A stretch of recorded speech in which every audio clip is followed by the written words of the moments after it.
Anda kembali lagi bersama kami di Sapa Indonesia Pagi dan kami kembali menghadirkan segmen Sehat di Tengah Pandemi. Sehat di Tengah Pandemi ini dihadirkan di Sapa Indonesia Pagi agar Anda bisa berkonsultasi dengan dokter spesialis yang Anda butuhkan saat Anda masih ragu untuk ke rumah sakit karena kondisi pandemi.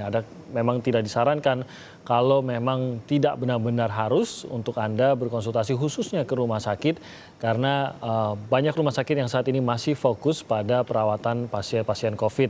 Nah, pertanyaan bisa Anda kirimkan melalui Instagram kami di @sapaindonesia_kompas.tv atau Anda bisa berkonsultasi langsung dengan dokter dengan menghubungi kami melalui sambungan telepon di 021 5366 0500. Pagi hari ini kita sudah bersama dokter spesialis anak, Dr. Andrew Renato Navarin. Selamat pagi, Dok.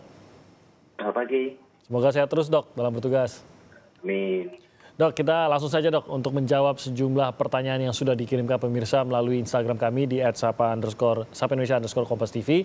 Yang pertama ini ada dari @a.kautsar.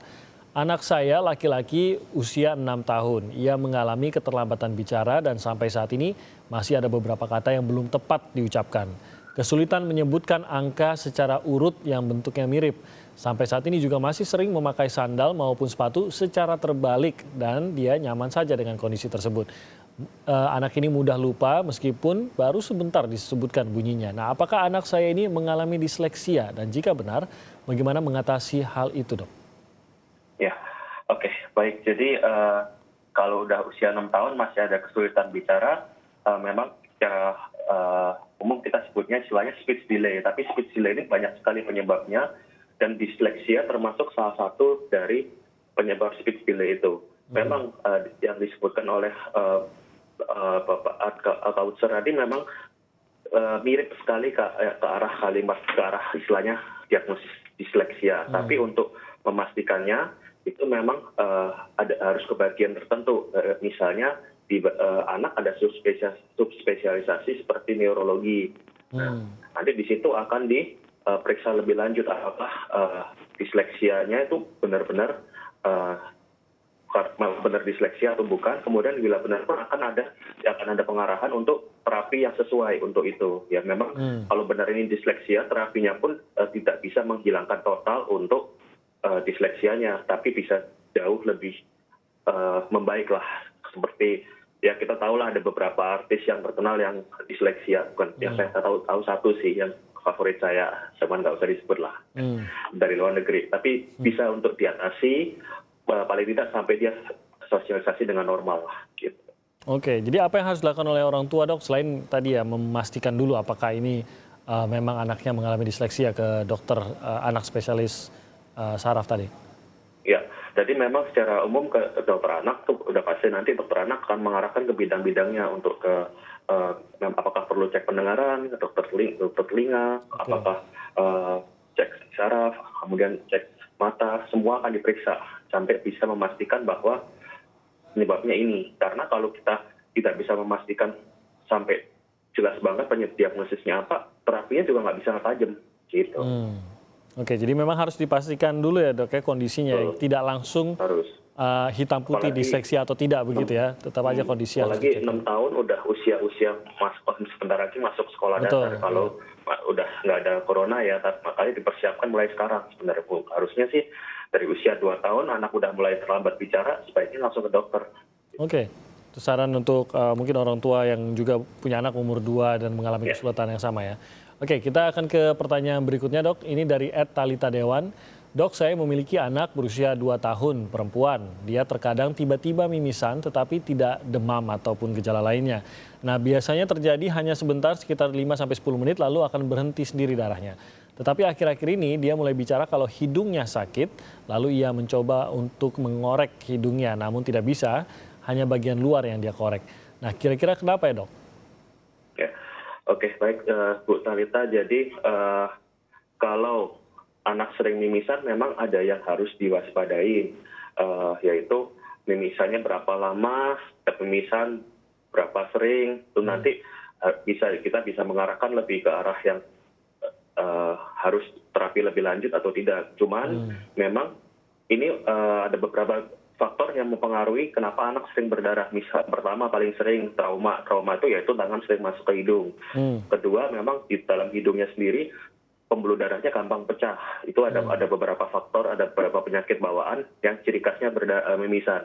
Kemudian ketiga, bisa juga dari anaknya ada gangguan perdarahan. Jadi ini nggak cuma spesifik untuk mimisan, tapi dia juga ada gejala gampang berdarah di seluruh bagian tubuh lain. Nah, biasanya dokter yang sesuai untuk memeriksakan ini, ya dokter anak sama dokter THT. Dokter THT memang kalau diperlukan untuk melihat hidungnya apakah sampai di endoskopi, itu nanti dibahas oleh dokternya.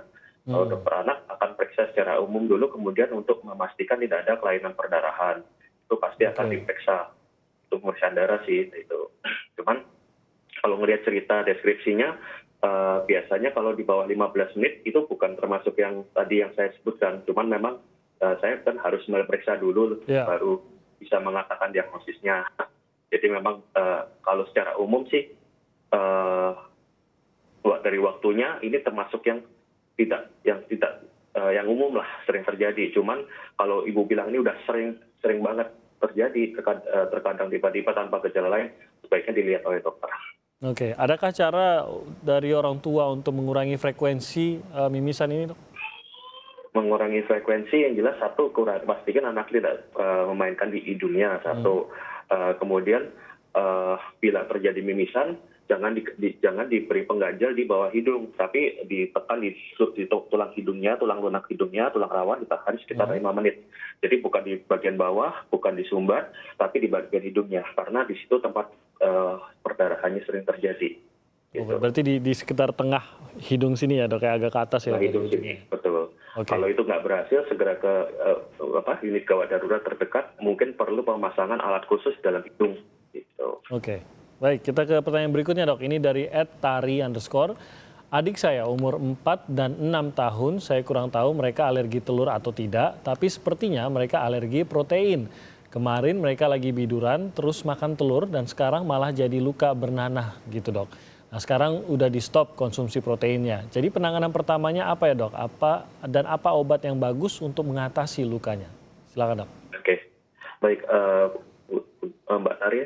Jadi alerginya ini kita harus pastikan dulu, karena kalau dari ceritanya dia tuh udah biduran baru makan telur. Nah, kalau misalnya alergi, biasanya dia tidak ada apa-apa, tidak ada gejala apa-apa, kemudian menjadi biduran. Nah, kemudian penyebab alergi itu sendiri banyak. Memang paling sering terjadi protein, terutama yang dimakan ya. Tapi bisa juga terhirup debu, terhirup apa.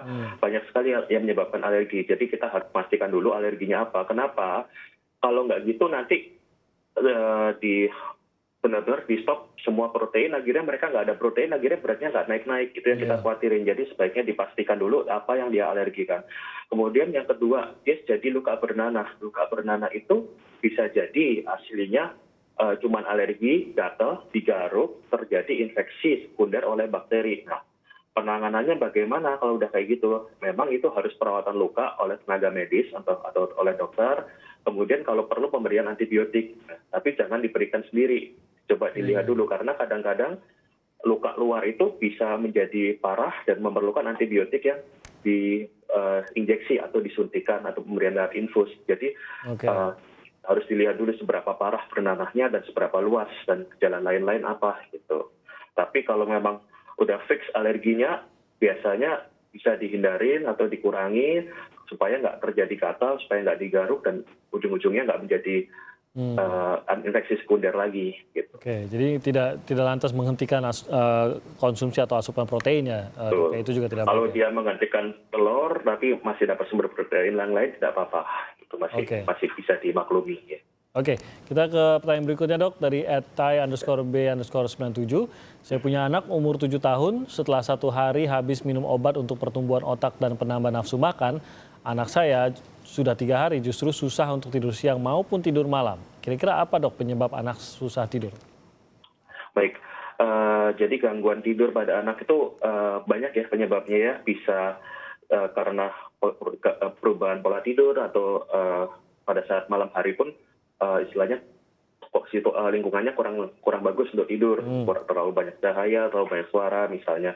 Tapi kalau pada dihubungkan dengan ibu mengatakan pemberian obat, nah itu kita harus pastikan dulu nih obatnya itu apa, karena pertumbuhan otak itu anak nggak ada obat khusus untuk penumbuhan otak. Jadi kalau untuk vitamin, oke saya mengerti, tapi kalau untuk penumbuh otak nggak ada. Kemudian suplemen untuk mungkin penambah ya, Dok, nafsu, ya? kenapa? Suplemen mungkin ya yang diberikan ini, bukan obat Kemungkinan itu, gitu ya. kemungkinan itu. Cuman harus pastikan dulu karena banyak yang suplemen itu banyak banget dan harus dilihat dulu apa efeknya, Kandungannya. campurannya. Betul. Penambah nafsu makan juga gimana ya? Kalau secara umum kita jarang sih mengatakan ada obat penambah nafsu makan karena kita nggak pakai obat nafsu makan aja udah ada nafsunya gitu.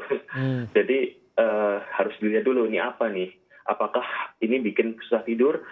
Yang saya khawatirkan adalah nggak ada hubungannya dua itu. Oke, justru hal lain gitu ya, Dok? Mungkin karena hal lain. Nah, jadi memang sebaiknya nih karena ini kasus per kasus memang harus dilihat. Cuman secara umum tidak ada sih obat yang bikin susah tidur tumbuh otaknya atau untuk penambah nafsu makan itu nggak ada sih obat khusus seperti itu. Vitamin, multivitamin betul.